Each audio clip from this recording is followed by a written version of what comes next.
covering some of the details of the Aaron Hernandez case and what we should know and care about off the court and off the field.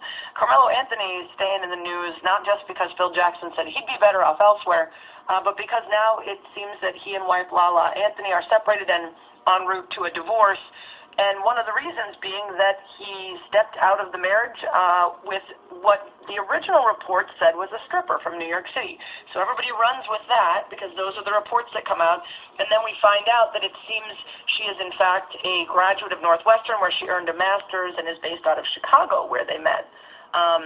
Now, you know, again, when it's this kind of gossipy news, people don't necessarily maybe hold themselves to the same standard in reporting the facts.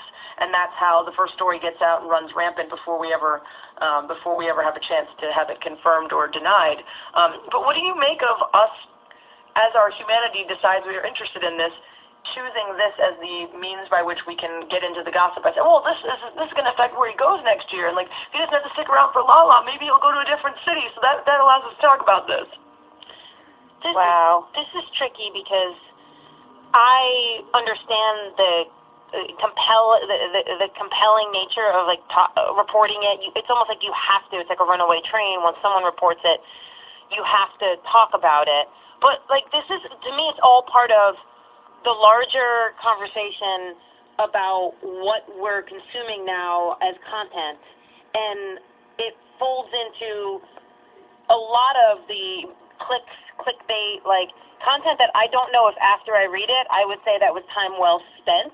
And yet it's folded into that part of the media in my brain that like I feel compelled to have to click on it and compelled to have to talk about it because it's like embedded in our DNA to like rumors and gossip. Like so, or I don't know if it's embedded in our DNA, but it seems as if it's embedded in our DNA. And yet then afterward I'm like, was that time well spent? Like no. But and yet it's so like it's just so compelling for us to have to talk about it. And I think about this because right now I'm on TMZ, and Caitlyn Jenner is talking about whether or not